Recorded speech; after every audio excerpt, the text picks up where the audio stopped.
Good, Anton. Hello everyone, thanks for coming out tonight. I'm Tony Krupicka. I guess the reason I race is twofold. One, it's for things like this, people come together. It's just really a huge community of like-minded individuals. And the second reason is I like to run fast and beat people. It's just pure ego, and that's, I don't know, a lot of times that's what's driving me, the really hard parts of the race. I think some people kind of avoid thinking about that or talking about that, but it's definitely motivated for me. So the next race that I'm going to be doing is sort of undecided, but I'm thinking about doing the Bandera 100K in Texas in January. For sure going to be doing 100K in New Zealand in March. So yeah, I guess that's it for me. Good job. Good job. Yeah. Same question. I'm sorry. Same question. Peter. Different answer. Yeah. Different answer. My name's Peter Bakwin. I don't race. I haven't run a race in 4 or 5 years. And the reason is I simply found that I just had more fun not racing. Yeah. And several years ago, I was signed up for Hard Rock. Run that a couple times. And I realized that if I was going to run Hard Rock, I was going to need to taper for a couple weeks, and then afterwards I was going to be beat up and I wouldn't be able to do anything for a couple weeks. And that's 1 month right out in the middle of summer. And I thought, well, I could do a lot of other more fun things with that month, so I stopped racing. All right.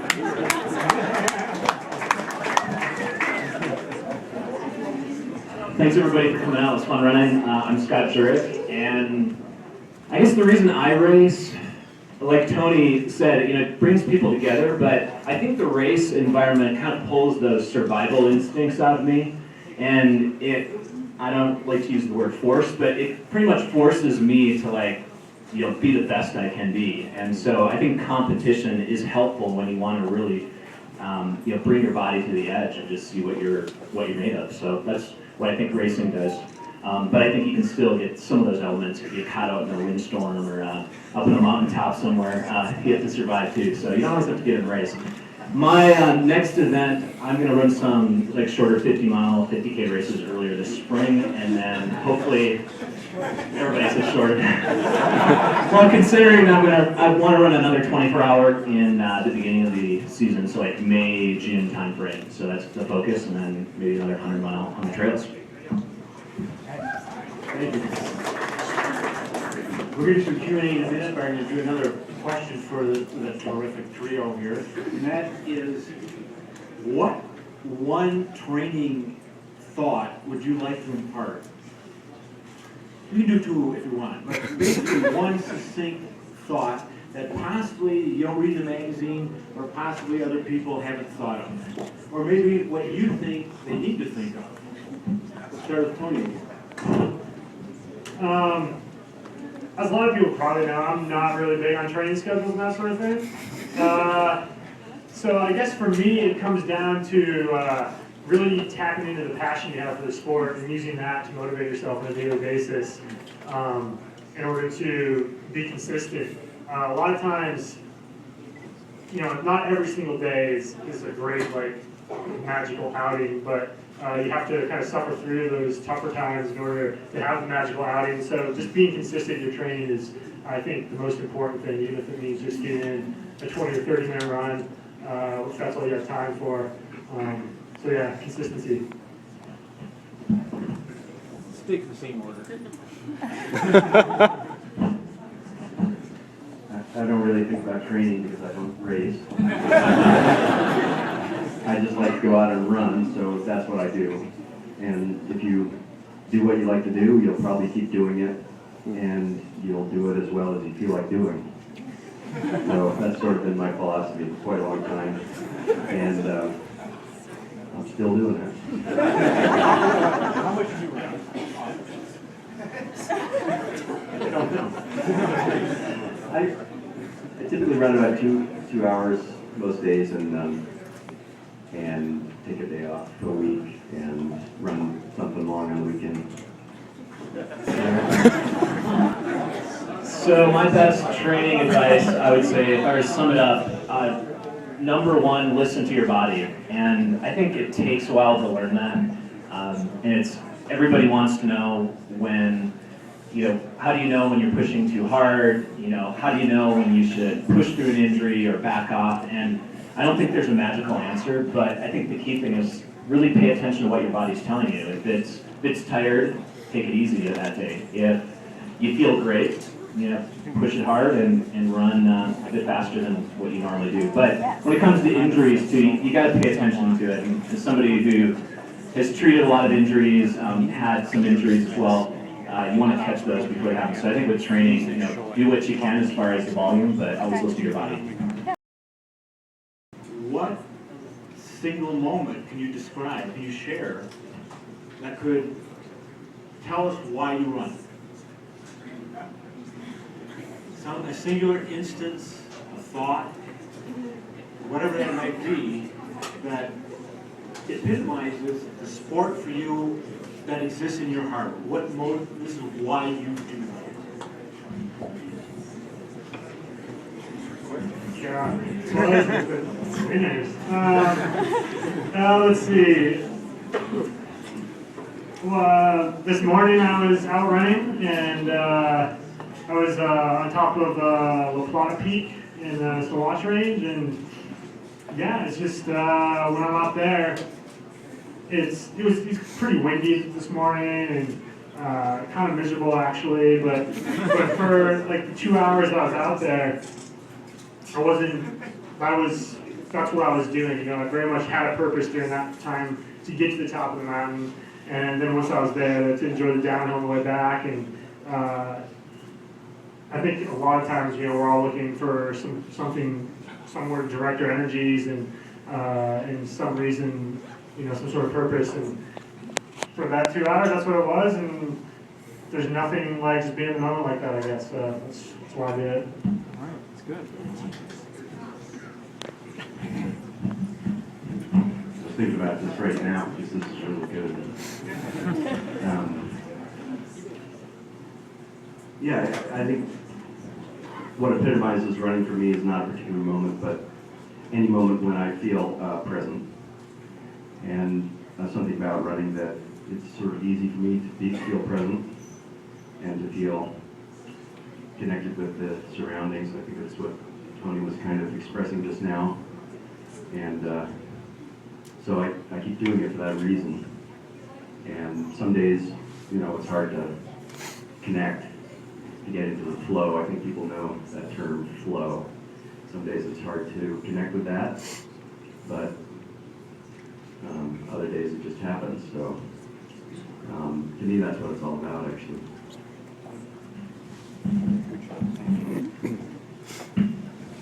So I'll switch it up, although I totally agree with Tony and Peter. I don't always think that the toughest moments in a race or training are the reason I do it, but I've learned the most from those instances. And I think, I guess one moment that kind of epitomizes it was being basically at the lowest point I could possibly be in the Badwater back in 2005, where, I just thought, what am I doing out here? And, just didn't quite understand why I would put my body through this. And I think those really low points are sometimes the most magical, and that's when you learn the most. So for me, although I don't try to mimic those times often, but those I think kind of epitomize like why I'm doing it, because I've got to pull myself out of that situation. I think it's useful in life too. It's why we're all out here, whether we run 10K or marathons or ultra marathons. Great, thanks a lot. I mean, I've thought about it, but that's pretty much the extent so far. Is very, very far in the back of my mind. So, yeah, maybe someday. When I have something worth saying, maybe. I've only been doing this a few years, so we'll see. Possibly. Do's or don'ts for pacers? In a longer run. Don't let him drop.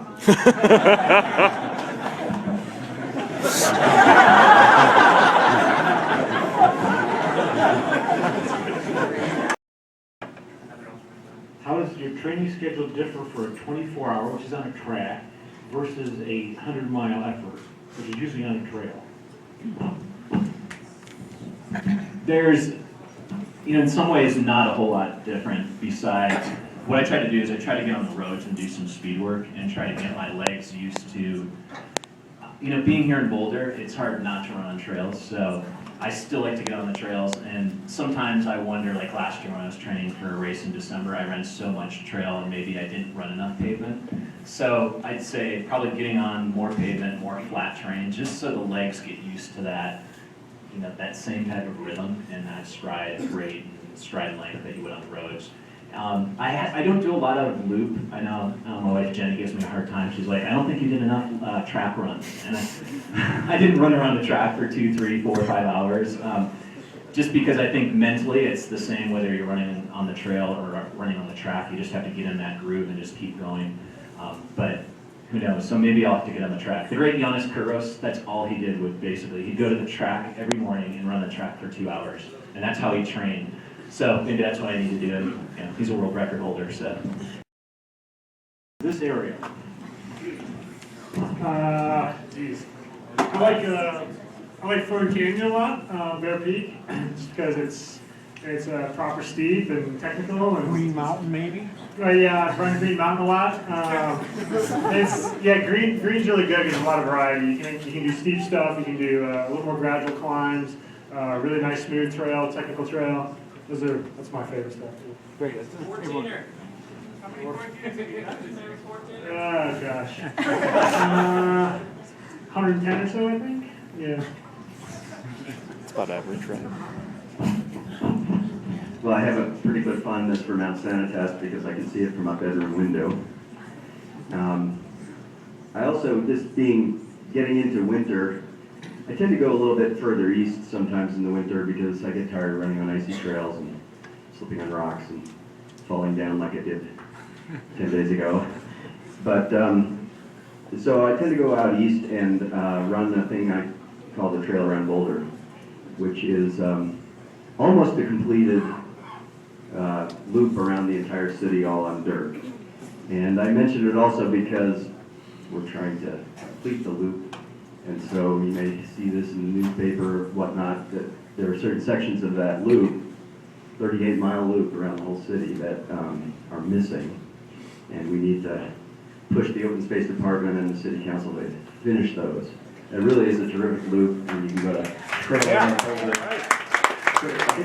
trailaroundboulder.com or .org and download a map and go run it yourself. It's terrific.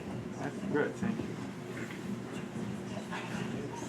I'd have to say Bear Canyon. If you haven't run and you don't want to run up a steep mountain, you've got to run Bear Canyon because I think it's one of the most picturesque trails in the Boulder Front Range.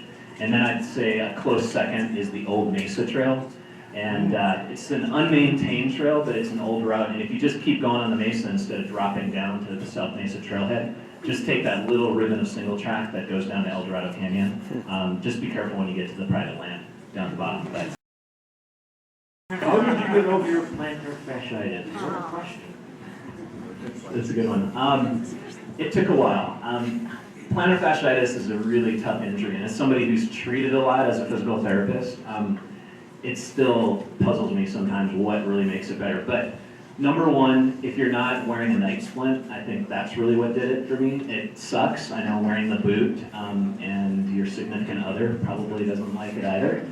But that's one of the key things because your foot goes in plantar flex position at night when you're sleeping. The other thing, I actually ran a fair amount on the beach because I was visiting Jenny, who lived down in Ventura at the time, and so I would go running on the beach. So strengthening your feet by basically doing strength training, so you like doing flexor training, walk on surfaces that are soft that don't aggravate it because sometimes it's painful to walk around.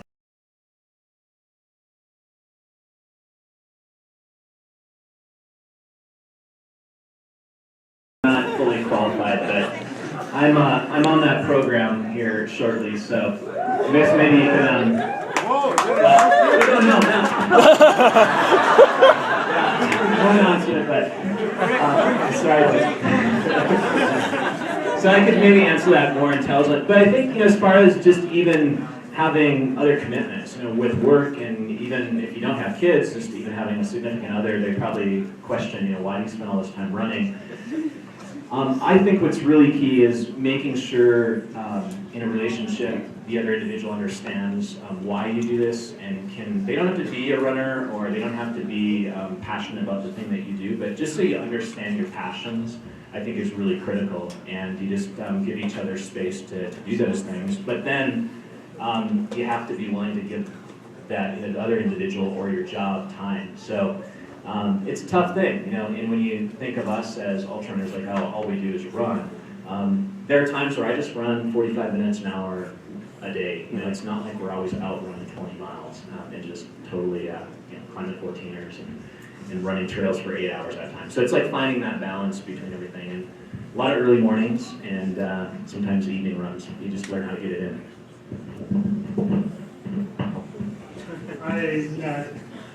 I'm a pretty selfish person at this point in my life. I don't know if to answer this.